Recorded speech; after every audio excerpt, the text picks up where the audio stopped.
So this was a very interesting take that I found on the internet, and it is a take that I consider to be specific to the English-speaking world. We do not think this way in Eastern Europe, and I think this way of thinking is quite detrimental. This person is a teacher, and she tries to explain the situation in the United States. So, according to her, as a teacher, when a student wrecks a classroom, throws things, breaks things, slams things, and completely melts down, she's going to automatically assume that it is trauma. And instead of stopping the student and giving him a stern talking to, calling his parents or whatever, she thinks that the answer is love and working to heal.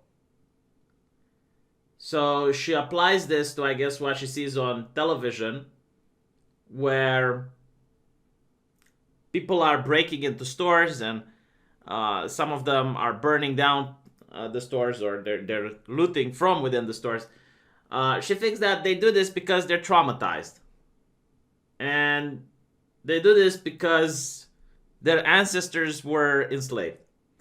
Now, I don't want to focus on the American aspects of it. I'm really fed up with the current events. But it's interesting to note, why does a person think this way? What makes a person think that destroying a classroom is understandable? And the answer is years upon years and millions of dollars upon millions of dollars of left-leaning propaganda that is being stuffed into the schools, into the entertainment people consume, into the books people read, and so on and so forth. So, while the left is pumping, I would even say go above millions, like probably billions of dollars into propaganda, and they have activists and people on the field that make sure that the students have the correct way of thinking. The right isn't doing any of that. The right doesn't seem to have any activists. The right doesn't seem to have any type of propaganda. And it's a shame. It really is. Now, I know some of you would ask, well, what would right-wing propaganda look like? And in order to answer that, I will show you an old film from 1949 called Act Your Age. And from the title, you can already see why it is problematic, because it assumes that there is a standard that an individual has to live up to. And this goes in contrast with the current progressive ideology that whenever an individual lashes out, it's society to blame. So this is a very interesting new way of thinking. Well, not really new, but an old way of thinking that worked for our parents, and it worked for our grandfathers, and it worked for our fathers. And if you're old enough, it worked for us. And let's watch the movie together. I will interrupt it every now and then in order to add some commentary so that it is fair use. You can find it on YouTube. But with that said, let's enjoy.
What I find absolutely fascinating watching these old right-wing propaganda films is that the purpose of them seems to be on improving the individual.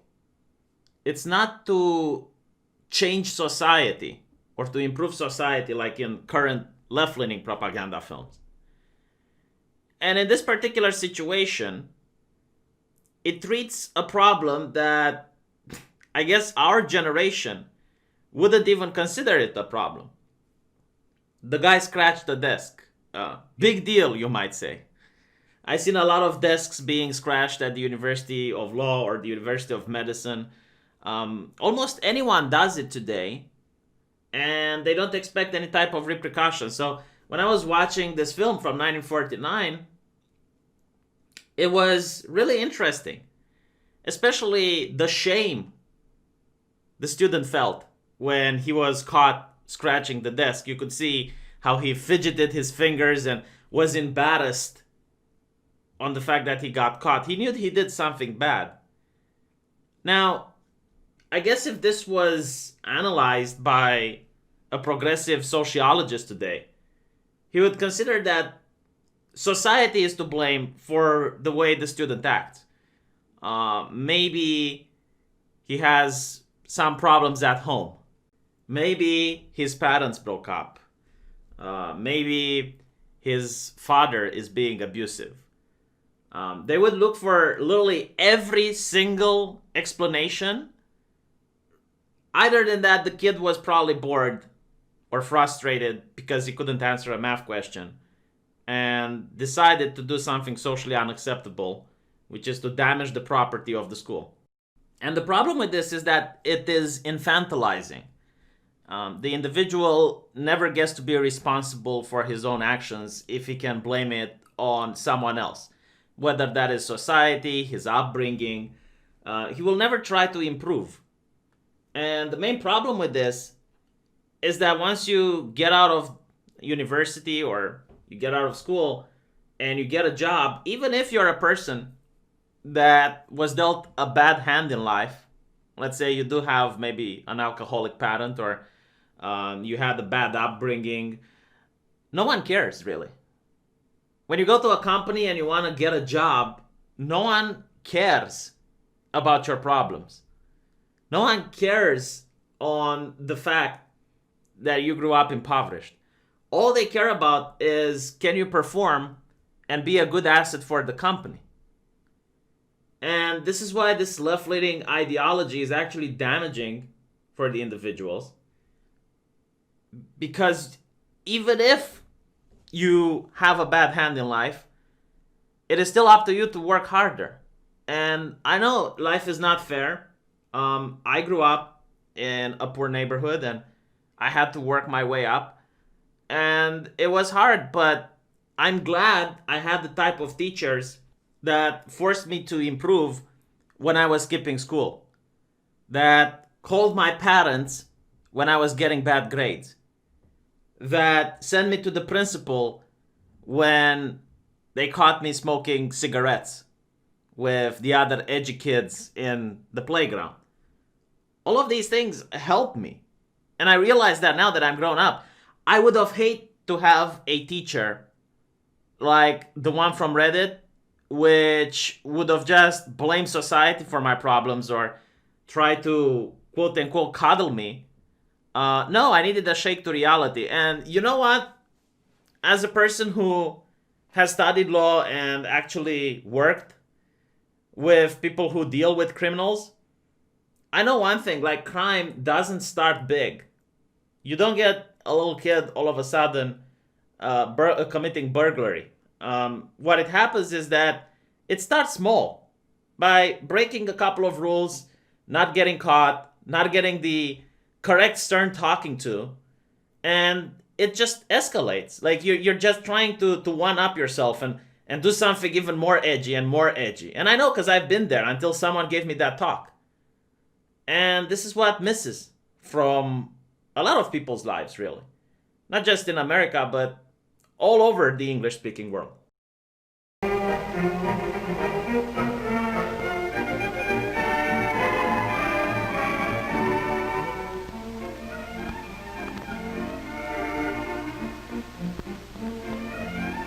Yes, Jim, what is it?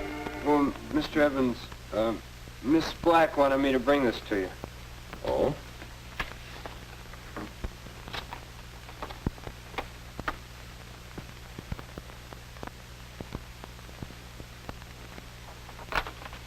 Won't you sit down, Jim?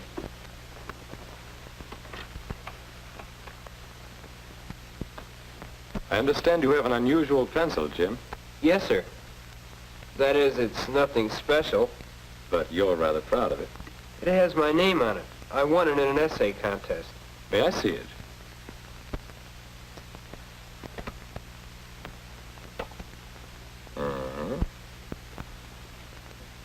Personally, I think that something like this is better for carving. I'll fix the desk, Mr. Edmonds. I'll sand it down and refinish it. You won't be able to tell where I scratched it at all.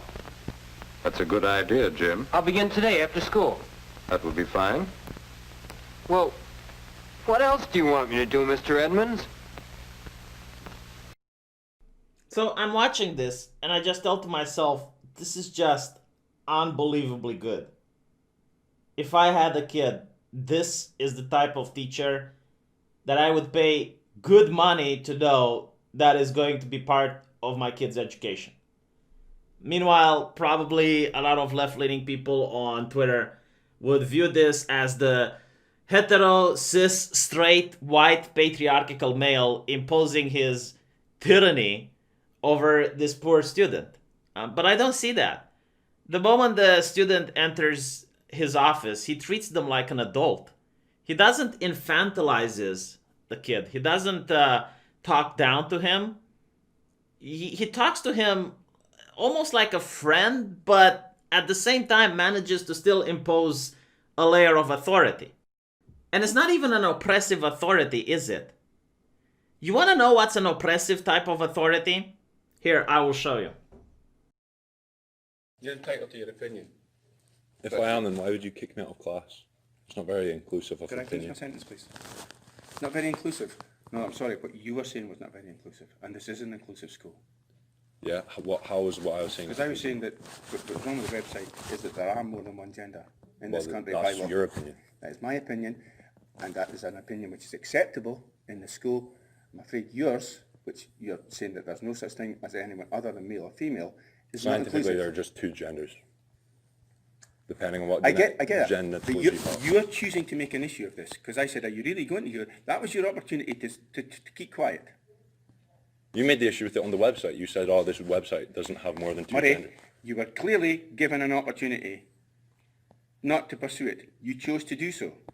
Yeah, because I think it's You silly. chose to do so. Yes, that's the key question. You chose to do so.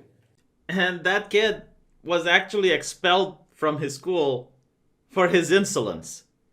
Discarded like some piece of trash that just doesn't fit in a quote-unquote inclusive school. Meanwhile, let's see in this right-wing propaganda if our little hooligan, which decided to carve up a desk, if he is going to be expelled and if he is going to be treated anywhere similarly to what that Scottish professor treated his pupil. Perhaps you can help me with the problem. I'd like your advice, Jim. My advice? Yes, I've got quite a serious problem. There are a great many young people in the school, Jim. Each is an individual, but in one important way, they're all alike. They're all growing up. Is that the problem, Mr. Edmonds? Yes, growing up is a problem. Because, well, I remember one time I watched some of the boys play ball. You've probably seen it too. The boys were all about your age. In years, they're young men. But sometimes in their behavior, They act like children? that's it. A boy batting struck out, and what a fuss he made. He was a young man in years, but the way he behaved was more in keeping with a 5-year-old. When you see a child do the same thing, you think, oh, well, he'll grow up sometime. But at 15 or 16, this boy was still reacting the same way. He was still showing violent temper when little things went wrong for him. So the question is, why doesn't he grow up? Why does he still behave as a child? How can we help him get rid of these leftovers from childish behavior? That sort of behavior we call an infantile reaction. Infant. Well, whatever it is, it spoils the game for others. Why can't he act his age? I guess scratching a desk spoils it for others, too. Why can't I act my age, eh? Doesn't that make you cry? Just a little bit? Because all of the new generations, including this one, are being robbed from these very important life lessons. A progressive on Twitter would say that this is heteronormative patriarchal expectations. It's good for a person to lash out because bottling up emotions inside leads to violence. They would probably ostracize the student that act violently and just cut all ties, and there wouldn't be any help for him. And what's really shocking, I would say, and this is the core of the issue, this is why I wanted to make the video, is the way the teacher treats this student as an equal and doesn't tell him the answer. He doesn't try to spoon feed him the information. He leads him down a path by asking questions. And it's up to the student to figure it out himself. And when you figure out something yourself, it's a lot more valuable than if someone told you. And he manages to come to the conclusion that, yeah, the problem is that he's not acting his age. And it actually makes him think about it. It challenges him. Instead of teaching people what to think, in 1949, teachers were teaching kids how to think. That's what I'd like to know, Jim. Well, you know what to do about the desk. But now this pencil. If you were a first grader, I'd just keep it, wouldn't I? Oh, but Mr. Edmonds, I'm not a first grader. Oh, you're not. So suppose you start fixing that desk. Come back for your pencil when you feel you're ready for it. Yes, sir. Goodbye, Jim.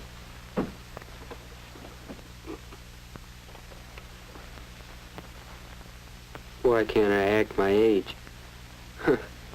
That's a good one. Oh, well. Fix up the desk and forget about the whole thing. Pencil gone? Oh, yes. Maybe one of these pencils will do it.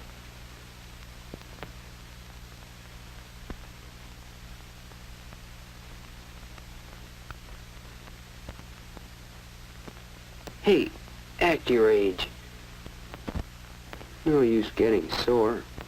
That won't open the can. Hello? Oh, Mr. Olson. Need some help, son? Why, yes. Do you have a knife or something to open this? Yes, I guess so. I'm using yours to carve up a desk, I see. No, a pencil. A pencil? Bright crop of young fellows in this school. Every day think up a new way to act like babies. Never grow up. Still little boys playing with morals. Pencils, knives, pulling girls' hair. Well, there's no sense in cleaning up here until you're through. I'll come back later. Still little boys. Playing with marbles, eh? But Notice how there is societal pressure for this young man to live up to expectations. And this is anathema for progressive ideology. The idea of having expectations to live up to is evil in itself. It's oppressive, it's patriarchal. But it helps the young man. It's going to help him in his life when he is at a job and he won't act in a way that's embarrassing. Or when he is on a date with a woman and he's going to act his age.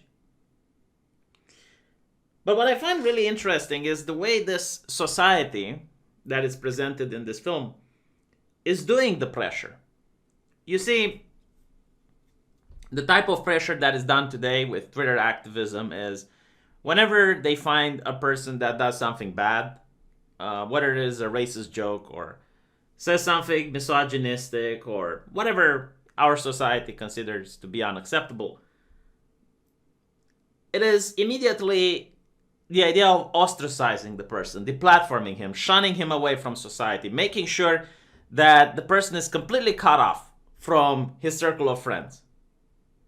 And oftentimes, that leads to the person actually lashing out, sometimes in quite violent manners, especially in the United States. But in this film, in 1949, the societal pressure is done from a loving, caring, and compassionate manner. First, the school principal gives him a firm talking to, and then a person that's lower on the hierarchical scale, a janitor, also reinforces what the school principal said. And they don't feel superior by lecturing the kid. If you go on Twitter and you see when a left-leaning person chastises someone else for whatever misbehaving, you'll see that the person doing the chastising feels superior. They feel good about it. They feel good in checking someone else's privilege. But in this case, the people giving advice to this young man, they don't feel that. They legitimately want to help him. You feel that they want this kid to live up to the best examples that he can. And what is also interesting is that you get the feeling that if the kid would continue in his immature ways, they still wouldn't ostracize him. They still wouldn't marginalize him. They wouldn't distance themselves from him. Like they would keep trying in order to help him understand why his ways are bad and why he needs to change. And that is just amazing. But again, this is right-wing propaganda. It doesn't exist in today's media anymore. Maybe it's true. Remember what Bill did yesterday. He was sitting right there. I guess he thought no one was looking when he took Jean's notebook. Was he cheating? Probably. And that's a childish thing to do. That's a child's way out. And there was Phyllis the other day. She seemed to be worrying about something, and when Miss Black called on her, and she wasn't ready with an answer, why, you'd have thought it was something terrible that had happened. She almost cried. Just like a little girl. Yeah, that's it. An infantile reaction. Why don't we act our age?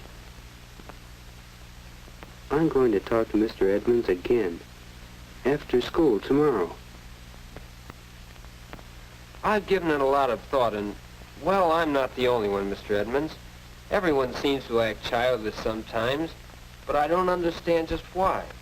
Well, it's partly because of the way we grow up. Your body's growing up now, Jim. You're growing much taller these years, but it may be some years more before your shoulders really broaden out and you become fully grown. Growing up emotionally is much the same. Different parts of our personalities grow at different rates. Some of us never grow up entirely.